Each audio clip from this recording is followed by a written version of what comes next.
Balans in ons lewens. Soos ek voor die tyd gesê het, ek het so bietjie probeer kyk wat gaan om ons aan en dit het my glad nie goed gedoen nie. Die nuus doen nie goed aan my nie. My gedagtes werk te veel oortyd vir my om nuus te moet kyk. Het werk nie vir my nie.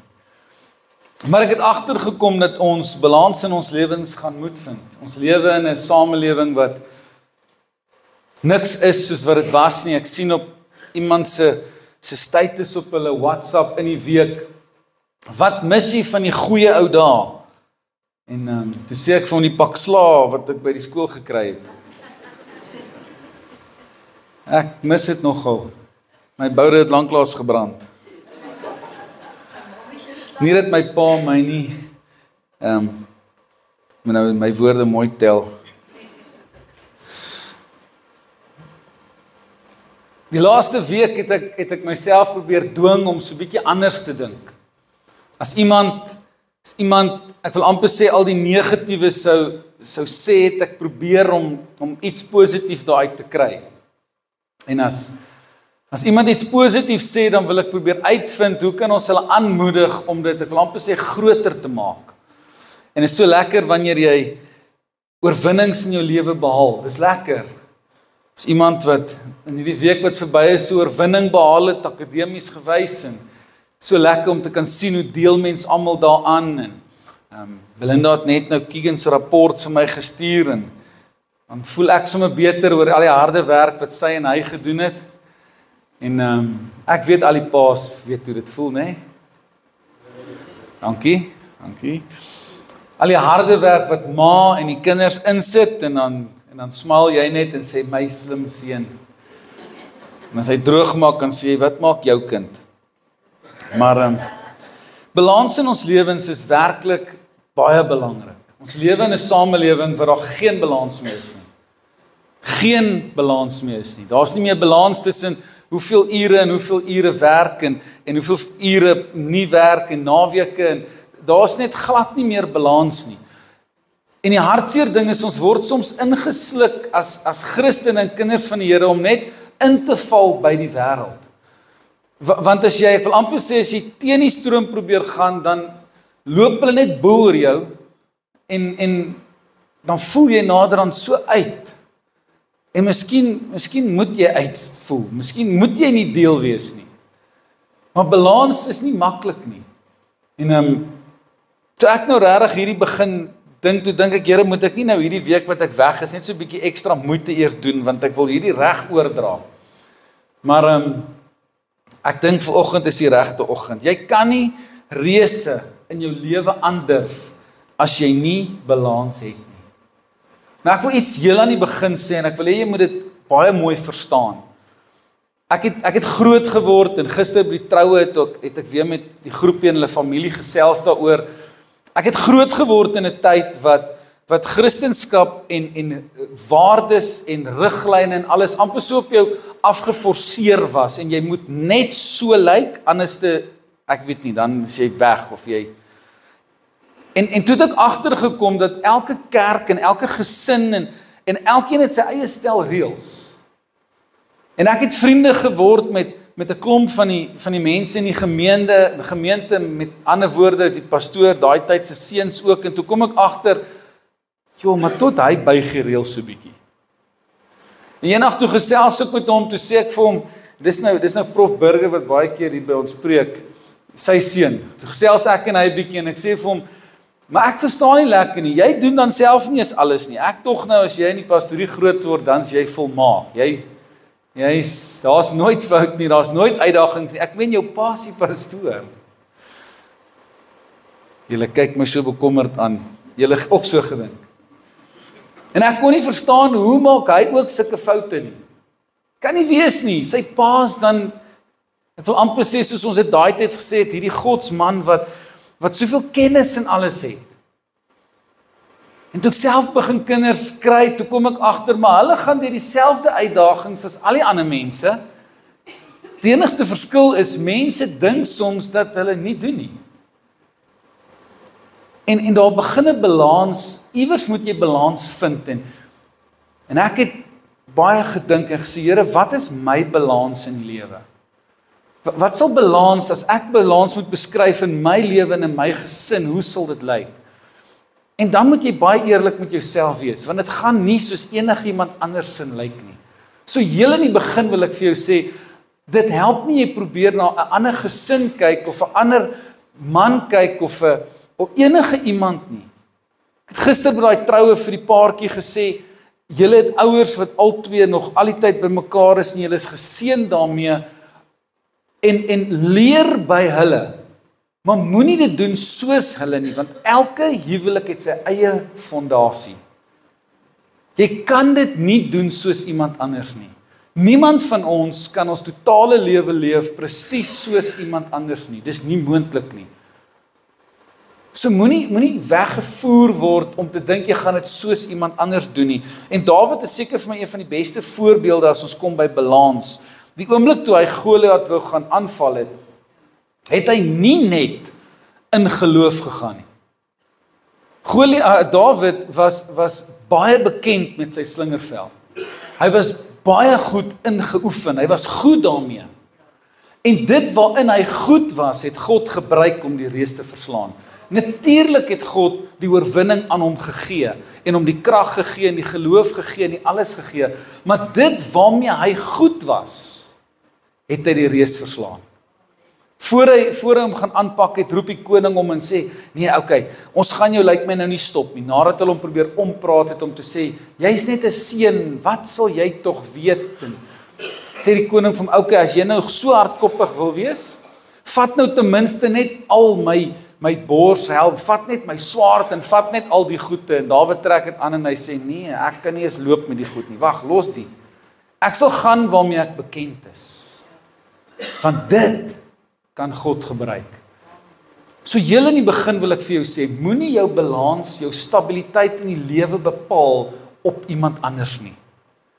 Dit wat God vir jou gegee het, sal hy gebruik om vir jou die oorwinning te gee. Dis ook moet belangrik is om jou eie identiteit te ontwikkel. Waarin is jy goed? Die vrou wat nie meer olie gehad het nie, het hy vir haar gevra, wat het jy? Toe sê sy, al wat ek het, is hierdie klein bietjie olie. Wat het jy?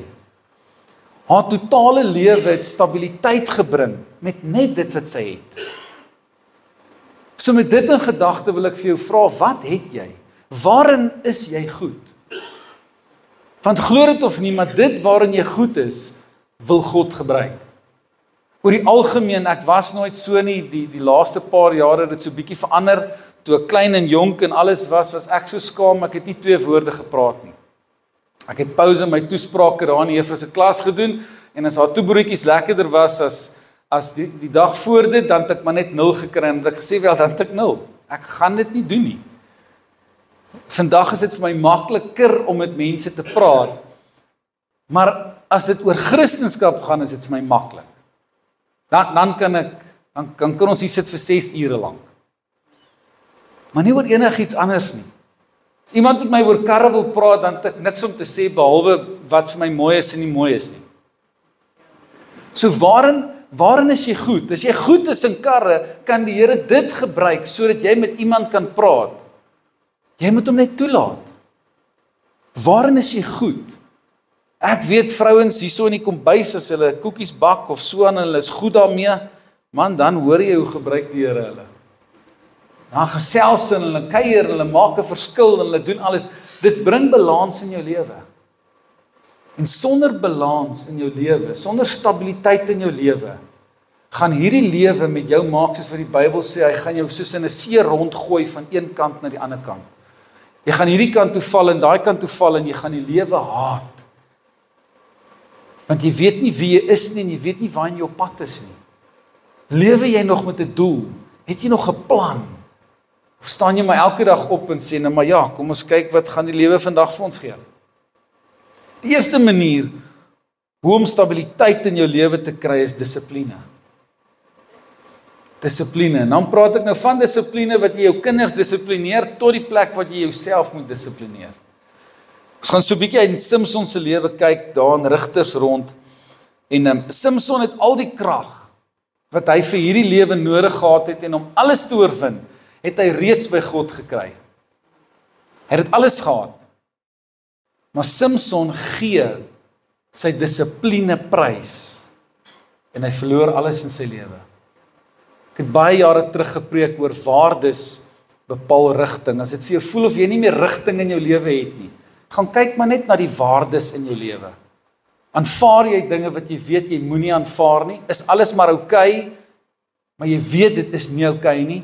En Samson kom op 'n plek in sy lewe wat hy omgepraat word. Hy gee sy dissipline prys. En ek wil jy so vinnig kom herinner, Samson het presies geweet van kleins af wat hy mag en nie mag doen nie. Dis vir hom, hy was 'n Nasareëner gewees, hy het dit geweet. Hy het geweet dat hy van jongs af geen sterk drank mag drink nie. Hy het geweet van jongs af dat hy nie sy hare mag sny nie. Hy het spesifiek geweet wat hy mag en nie mag nie. En al wat hy doen is hy gee daai dissiplines prys. Hulle neem hom gevange en Delila sny sy hare. En ek wil vandag vir jou sê, die oomblik as jy dissiplines prys gee, gaan jy 'n slaaf, 'n gevangene word van wat ook al jou wil onderkry. Van waar Samson hierdie sterk man is, gee hy sy dissipline prys, sy stabiliteit prys. En skielik is hy so wankelrig dat hy nie eers kan bly staan as 'n vrou by hom kom met versoekinge nie. Die oomblik as jy stabiliteit en dissipline prys gee, word jy 'n gevangene van wat ook al jou wil doodmaak. Letterlik doodmaak. Hy gaan verder en nie net hy verloor nie net sy krag toe hulle sy hare sny nie, maar hy verloor sy oë. Hulle steek sy oë uit, dat hy blind word. En baie van ons kom op 'n plek in jou lewe wat jy stadig maar seker dissiplines en stabiliteit prys gegee het in jou lewe, en skielik bevind jy op 'n plek wat niks meer vir jou sin maak nie. Jy voel letterlik verlore, jy weet nie waar om nog weer dit reg te maak nie. Soveel mense kom by my en sê, Dion, ek weet nie eens waar om te begin nie. My hele lewe is so gemors, ek weet nie waar om te begin nie. Ek weet nie wat ek weet nie.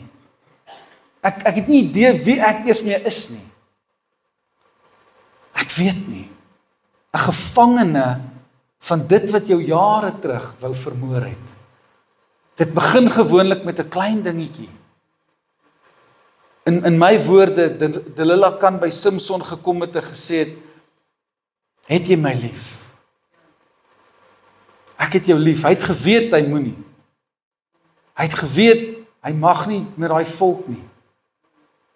En al wat sy van vra sê, jy jok vir my.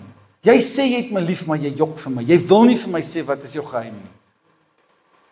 Okay, hierdie. Probeer weer, En 'n laaste keer sê sy vir hom. En al wat hy kom doen het, is hy het sy dissipline, sy stabiliteit kom prysgee. Ons gee ons dissipline prys. En skielik vra jy, hoe het hierdie gebeur? Jy hou jou blind, maar eintlik het jy lankal geweet dat hierdie nie gaan werk nie. Dat hierdie net vir jou gaan moeilikheid veroorsaak. Sonder dissipline sal jy nooit balans hê in die lewe nie. Hoekom dissiplineer ons kinders? Sodat hulle balans in die lewe kan hê. En dan praat ek nie van totaal en al net een rigting nie. Jy wil jou kind leer om self te kan onderskei. Dis hoekom jy hom dissiplineer. En dan praat ek nie net sommer net van pak gee nie. Ek praat van enige vorm van dissipline. Dis hoekom jy as pa sê, in hierdie huis sal jy maak soos ek sê. Dis my reëls en solank as wat jy onder my dak bly, sal jy maak soos ek sê. Jy wil hom dissiplineer. Sodat hy balans in die lewe sal hê. In die tweede plek, en hierdie is nooit lekker nie, seer kry, bring ook balans. Ek wil jy moet baie mooi hoor, nadat Samson besef het wat aangaan, Nadat hy deur seer kry is, nadat hy sy krag verloor het, nadat hy sy vertroue verloor het, nadat hy sy liefde verloor het, want hy maak sy hart oop en hy dink, hierdie vrou is regtig lief vir my. Inteendeel was sy nooit nie. Na dit gebeur het, bid Samson weer. En hy bid net vir een ding, en hy sê, Here, gee my net weer so klein bietjie krag. Net 'n klein bietjie. Wanneer laas in jou lewe, nadat jy, ek wil amper sê, amper alles verloor het jy ook gebid en gesê, Here, net 'n klein bietjie. Gee my net 'n klein bietjie krag. Gee my net 'n klein bietjie, Here. Dis al wat ek vra. Toe Samson baie gehad het hy dissipline en stabiliteit prys gegee, verloor. Skielik bevind hy hom op 'n plek wat hy net vra vir 'n klein bietjie seer. Bring jou soms weer terug na die Here toe. Weet jy hoe baie mense, en as jy dit ooit vir my gesê het, vergewe my, maar weet jy hoe baie mense het al vir my gesê, Dion, weet jy wat, ek kom nou agter, ek sal weer moet begin bid. Ek sal weer moet begin Bybel lees. Ek sal weer moet begin by die kerk uitkom. Wat het gebeur? Nee, alles is 'n gemors. Alles is, ek weet nie, dis so de mekaar, ek weet nie. Wat het dit veroorsaak? Die seer. Die kerk gaan dit nie vir jou doen nie, maar net die feit dat jy weer terugkom, net die feit dat jy weer op 'n plek kom wat jy sê, ek weet presies wat ek moet doen. Ek gaan my eie ek moet prys gee en my eie gevoelens en eie idees en weer terugkom by die Here. Dis al wat ek kan doen. Skielik besef Samson op 'n plek wat hy, ek wil amper sê, geen krag meer het nie. Hy het nie meer sig nie. Liefde verloor, vertroue verloor, alles verloor. Hy sit in 'n plek wat hy gevange geneem is. Romeine 8 vers 28 kom en sê, en ons weet, dat vir hulle wat God lief het, alles ten goeie sal meewerk.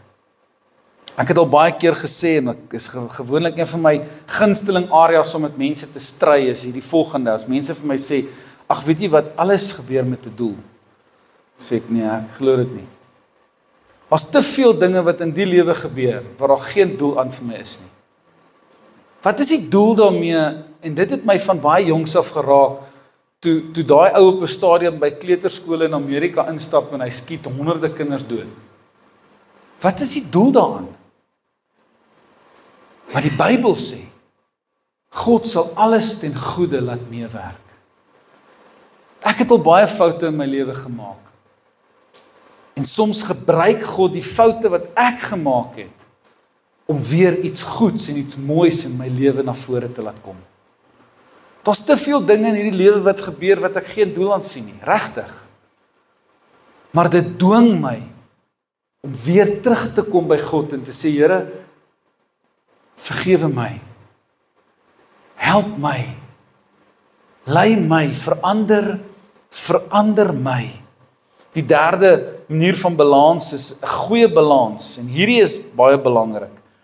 As jy 'n goeie balans wil hê, hou jou doof en blind vir die verkeerde dinge en mense. Ek dink almal van ons wat hier sit, was al op 'n stadium, op 'n plek in jou lewe wat jy skaam gekry het vir jouself. En dan kom jy weer terug by die Here en jy sê, nee, ek gaan my lewe in orde moet kry. Ek gaan dinge agter mekaar moet kry in my lewe. En hoor wat gebeur in Samson se lewe. Nadat Samson blind was, bind hulle hom vas en hy moes letterlik die maal, wat noem hulle die meel, draai. Om die mielies of die wat ook al te maal. Die koring te maal. Hulle gebruik hom vir 'n donkie, terwyl hy blind is. En hoor wat sê die mense. Daar loop mense verby en hulle sê, o ja, daar's daai man, wat mos saam met die prostituie was. Onthou daai man. Kyk daar, kyk, lekker. Lekker donkie. 'n ander een loop verby. Ander een loop verby en hy sê, o, dis mos Samson, daai man wat die mense doodgeslaan het. Kyk hoe lyk hy nou. Baie keer in jou lewe sê mense presies dieselfde goed vir jou. Ons mos daai ou wat elke Sondag heel voor in die kerk sit. Kyk hoe gaan hy nou aan. Yes.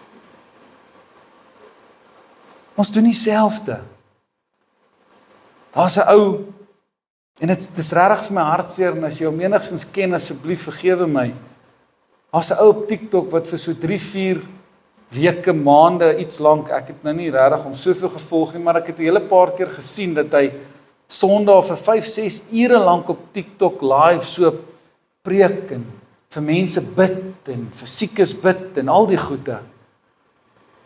En elke keer is daar 'n klomp mense wat kommentaar lewer en een ou skryf daar en sê, moenie jou nou so heilig hou nie, ek ken jou al jare. En ek dink Vrydag of Saterdag aand, ek kan nie presies onthou nie, sien ek, maar wat gaan nou met die man aan? Nou praat hy van voor af weer soos 'n asblik en hy sit en rook nog steeds op TikTok live. En die helfte van die mense wat kommentaar lewer sê, waar's die groot Christen nou en waar's die en waar's daai? En al wat hy sê is, ek kan net nie meer met mense wat my die heeltyd wil veroordeel. Ek probeer so hard om my lewe te verander, maar niemand gun my net 'n bietjie genade nie. Die een helfte van die mense kan nie wag om hom te stenig nie. Maar genadiglik is daar 'n paar ander wat sê, moenie mense die genot nou gee nie. Kom aan, byt vas. Byt vas. En terwyl hy besig is om te praat, sê hy, weet julle hoe moeilik is dit? Weet julle hoe moeilik is dit vir my om hier nou in die publiek weer myself te moet wys? Dit is dieselfde wat hulle met Samson gedoen het.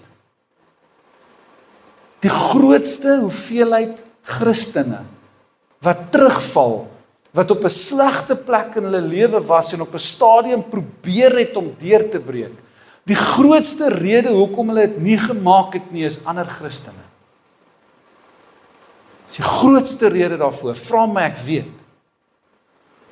Wanneer iemand wat 'n alkoholist is probeer om op te hou drink en sy vriende sê vir hom, gaan jy ook nou?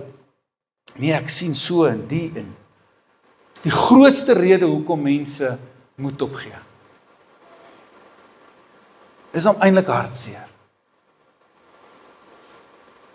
Samson het hierdie magtige goed gedoen en ons lees hoe slat hy duisende mense dood met die eselskakebeen en hy's hierdie sterk man en Samson maak 'n fout.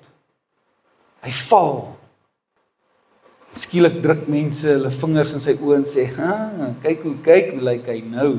Nee, kry vir jou, jy wil mos. Groot mond. Waar's jou Here nou? En al wat Samson doen is hy sê, Here, gee my net weer 'n klein bietjie krag.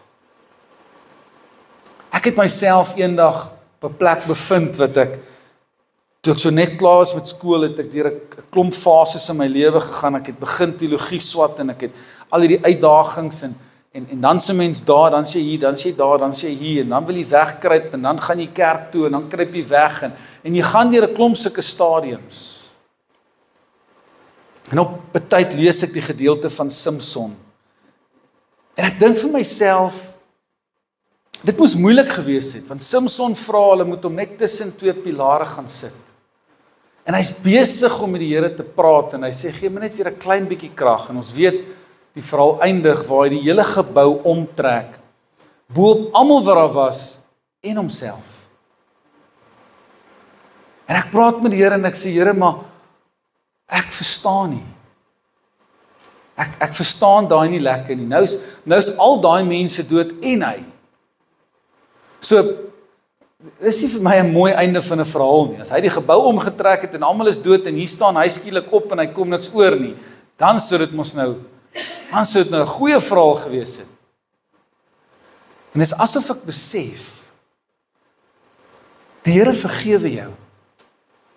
Die Here vergewe jou wanneer jy foute maak. Maar ons moet een ding as kinders van die Here besef. Soms moet jy nog steeds die nagevolge dra. Ek sit saam met 'n jong seun baie jare terug. Was 12 jaar oud toe sy pa in die gevangenis, sy pa's toegesluit vir 2 moorde wat hy gepleeg het. En hy sê Dion, ons het gebid en ons het gevra die Here moet hom vergewe. Hoekom laat hulle hom nie nou gaan nie?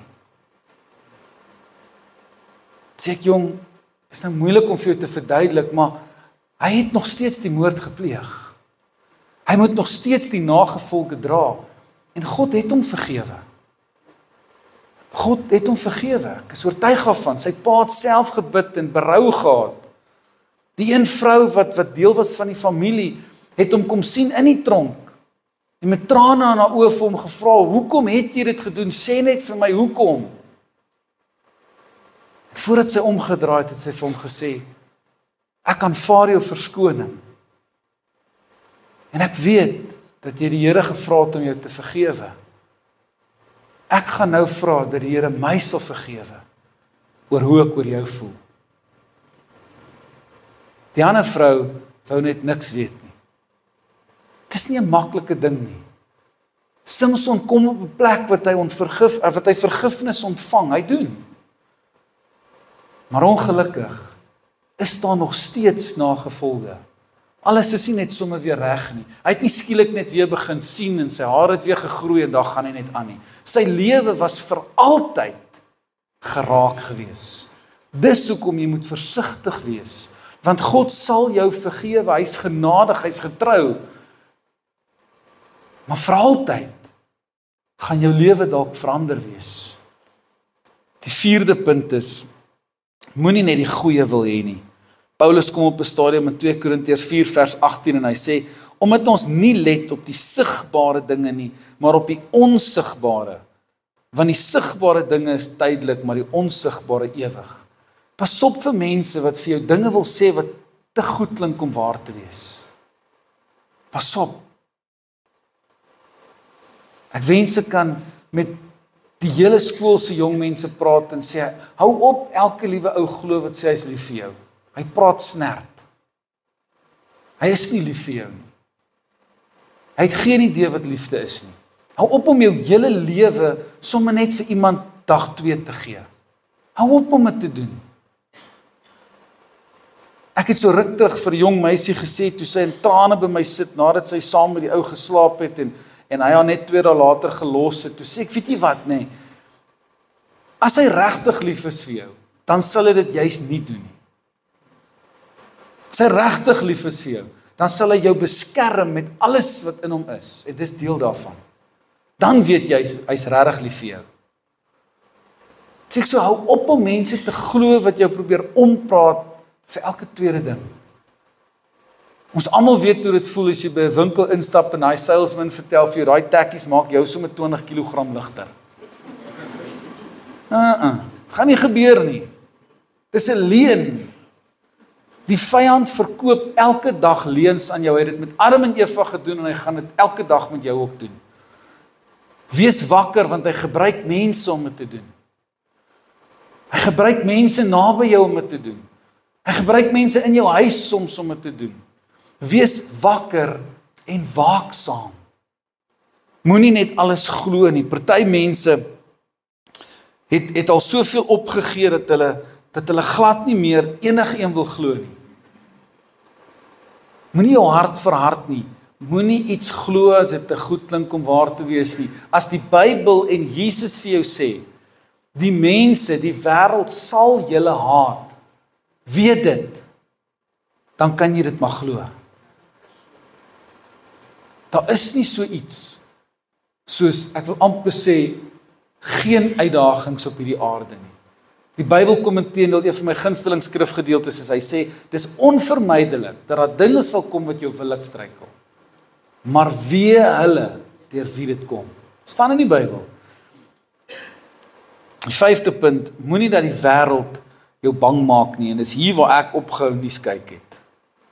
Dis hier waar ek besluit het, ek dink nie nuus is vir my goed nie.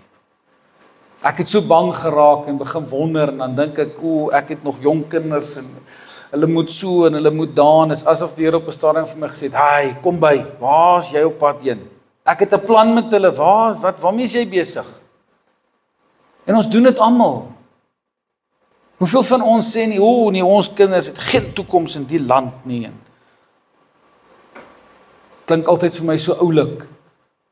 Want nou nie name noem nie, maar as Afrikaanse sangers wat so sing, dis ons land die, en hier sal ek bly, en hier sal ek boer, en hier sal ek dit, en hier sal ek daar. En as jy buite die vertoning gaan, dan sê hulle, jy weet, hier in Suid-Afrika sal ons kinders nooit weer 'n toekoms hê nie. Dis hoekom ek nie nuus kyk nie. Dit het my bang begin maak. Dit het laat ek begin wonder wat aangaan, in plaas daarvan om te sê, my kind sal 'n toekoms hê. Want God sê so. Ek is nie blind vir die waarheid nie, glad nie. Dis 'n realiteit. Dit gaan gebeur, die Bybel waarsku my. Maar as jy al ewig negatief bly, wat in jou lewe gaan positief wees? Nou ek wil vir julle 2 voorbeelde noem. Die eerste voorbeeld is, ek het op 'n stadium, so 1 keer 'n maand, 1 keer in 2 maande, drink ek 'n slaappil net om weer bietjie my slaap in te haal. En ek het op 'n stadium 'n slaappil gehad wat my snaakse goed met my gedoen het. Een oggend 1:30 bel Belinda my pa en my ma en sê, "Julle moet kom help. Dion is on the roll." En ek het nie idee wat ek doen nie. Ek loop die hele huis vol en ek wil met die kinders speel 1:30 die oggend en ek het geen idee wat ek doen nie. Nou gewoonlik as ek daai slaappil gedink het, dan begin ek droom. En is alles groot goed. En dan wil ek sulke groot honde aanhou, en dan wil ek dit doen, en dan wil ek daai doen, en dan my arme skoonouers het ook een aand deur geloop toe ek sê ek gaan 'n waterval by my huis bou, so en so groot, en die volgende dag het ek nie 'n idee wat ek gesê het nie. Die tweede voorbeeld is 'n dronk mens. Het jy al gehoor hoe groot droom 'n dronk mens? Hoe sterk en hoe slim, en kyk, hy môre koop hy daai bakkie. Môre. Klaar, hy gee nou wat sy vrou sê, en die môre koop ek daai bakkie. En op 'n stadium het ek vir myself gesê, slaappille laat my so droom, en as jy na mense kyk, dan droom hulle so groot. Maar praat net met 'n Christen. Jy weet die lewe en die uitdagings en dit so, en nee, wat ons sal maar kyk hoe werk die dinge, en as dit nie nou. Ek wil nou nie vir jou sê, begin slaappille drink nie, maar doen net iets om positief te raak. Regtig. Dit maak my soms bekommerd as ek na Christene luister. Jy wat die skepper van hemel en aarde in jou het. Die een wat Filippense sê, ek is tot alles in staat deur Christus Jesus wat my die krag gee. Daar's soveel verse. So asseblief, moenie begin slaappille drink nie, maar doen net iets. Sê net, laat jou gees net vir jou siel sê, glo jy nog? Glo jy nog? Begin net weer positief raak, en begin net weer oor goeie goed gesels. Ek het op 'n stadium so 'n foto gekyk, en dis nogal wat ek doen, as ek 'n motivational, hierdie ouens wat jou so opsaik, en hulle motiveer jou so. Toe staan daar, me after watching a motivational video, dan sit 'n ou wat so staan en 'n kar se wiel met sy mond probeer opblaas. Jy is so opgesaik, begin net bietjie iets positief kyk. As jy iets wil kyk, begin net bietjie positiewe goed kyk. Ek raak baie keer regtig vies as ouens vir my goed aanstuur van wit en swart en allerhande sulke goede, want dit maak my onmiddellik sommer bang en negatief. So as jy regtig vir my iets wil stuur vir my net iets wat my positief maak. Begin iets kyk wat jou motiveer, dat jy ook so met die kar se wiel wil opblaas met die mond. Laat jy net weer bietjie, ek wil amper sê voet vang. Hou op deur die lewe sleep, voet gewys, en alles is so swaar, en al die laste, en begin net bietjie iets, praat met jouself, motiveer jouself, doen net iets. Spreuke 18 vers 21 ken ons almal so goed, hy sê, dood en lewe lê in die mag van die tong, en elkeen wat dit graag gebruik, sal die vrug daarvan eet. As jy die heeltyd net dood en negatief praat, moet asseblief nie verbaas wees as alles in jou lewe so lyk nie. Want die Bybel sê dit vir ons. Ek weet dis nie maklik daar buite nie. Ek weet dit is nie. Ek weet as jy ouer as 60 is, dan verlang jy na die dae waar jy nog met oop deure en vensters en alles kon slaap en waar jy alles buite kon los en ek weet dit. Ek weet hulle los niks nie. Hulle steel tot die kinders se plastiek speelgoed deesdae. Uit die pastorie se erf uit. Vir jare het ek gedink hulle sal dan die pastorie respekteer, ek meen. En op 'n stadium het ek vir myself gesê, Dion, hou nou op daarmee. Hou op negatief en bang wees die hele tyd. Hou op almal bang praat om jou. Jou kinders hoor hoe jy praat. Vanaand dan het hulle nagmerries en dan sê jy, nee, hier's iets in die huis. Nee, daar's niks in die huis nie. Dis jou stories wat hulle bang maak.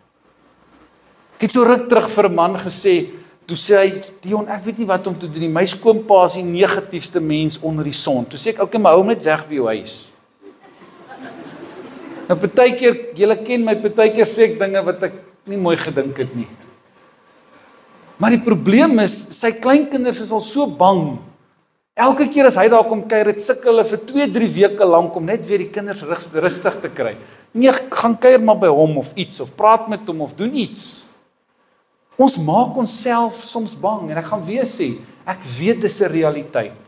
Ek sê nie vir jou ignoreer die realiteit nie. Al wat ek vir jou sê is, ons het 'n verantwoordelikheid om iets aan onsself te doen om positief te word. Anders gaan jy saam met die hele wêreld net negatief wees. Vind iets in jou lewe om jou positief te maak. Voor die seuns op die rugby toer gery het Mosselbaai toe sê ek vir hulle, as ek vandag net vir jou een ding kan sê, is daar's baie seuns wat wens hulle kan doen wat jy doen. Baie. Die laaste punt, hanteer jou pyn en seer kry. Om balans in die lewe te hê, gaan jy op een of ander stadium jou pyn en jou seer kry moet hanteer.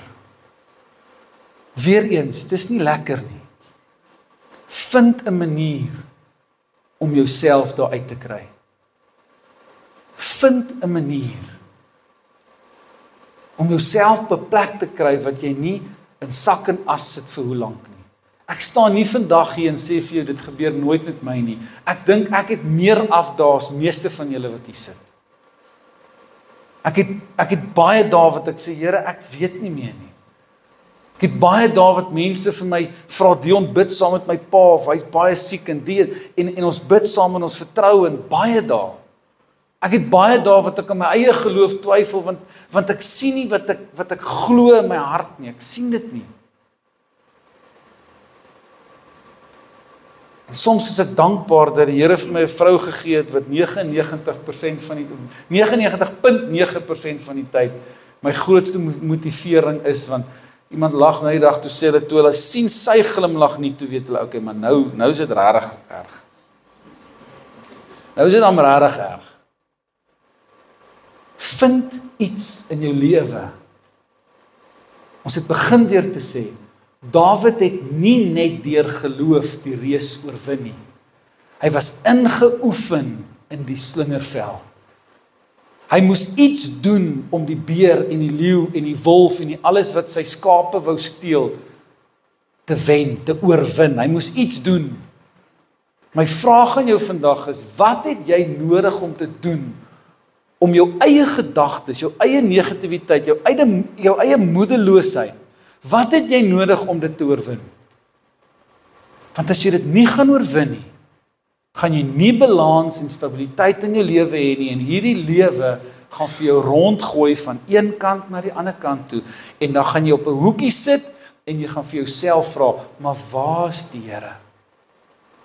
Hy is met jou, hy is by jou, hy is in jou, hy is om jou, hy is oral. Vind iets in jou lewe om jou stabiliteit weer terug te kry. Moenie so Samson omgepraat word, ooreed word en iets prys gee wat jou hele lewe gaan kos nie. Wat jou blind maak, wat jou letterlik beroof van jou hele lewe. Al ons uitdagings is 'n realiteit. So ook is God. Kom ons sluit die oë. Here, ek wil vandag begin deur te sê, dankie dat ek kan weet, U is. Die woord sê, U is 'n beloner, U beloon ons wanneer ons U soek. Inteendeel, hy kom en sê, U oë is op ons. U hou ons dop, U beskerm ons, Here. Selfs wanneer ons so Simson die verkeerde keuses, die verkeerde besluite maak en onder die hand van God uitbeweeg, is U nog steeds saam met ons. Here, maar ek wil ook eers wees om vandag te kom bely dat ons as kinders van die Here soms so negatief is, niks positief sien nie, dat selfs wanneer ons 'n geestelike boodskap soms hoor, dan wil ons nog steeds antwoord en reageer met iets negatief. As dieselfde Gees wat Jesus uit die dode opgewek het in ons lewe, hoe kan ons nie? Hy het nie gesê dit gaan alles maklik wees nie. Hy het nie gesê daar gaan nooit uitdagings wees nie. Jesus, die Seun van God wat ons die oorwinning gee, het ons gewaarsku en gesê, weet dit, die vyand gaan julle kom uitdaag, hy gaan julle kom versoek. Hy is nie tevrede daarmee dat jy altyd God se wil in alles soek nie. Maar Here, ek kom bid vir 'n goeie balans in ons lewens. Ek bid dat ons, soos die Bybel sê, nie te veel van onsself sal dink en ander sal oordeel en sal neerkyk op ander nie. Ek bid dat ons nie soos die mense wat Simson gesien het, sal vinger wys en mense wat werklik probeer net verder in die grond en vertrap nie. Maar ek bid in die naam van Jesus dat U ons liewer sal gebruik, Here, omdat ons self al deur baie in ons lewens was, om ander mense op te rig. Here, mag ons soos Dawid die een ding vind in ons lewens waarin ons goed is, sodat U dit kan gebruik en ons kan begin oorwin. Ek bid dat ons meer positief sal begin raak, Here. 'n Goeie balans bring stabiliteit in 'n wêreld wat alles onderste bo is.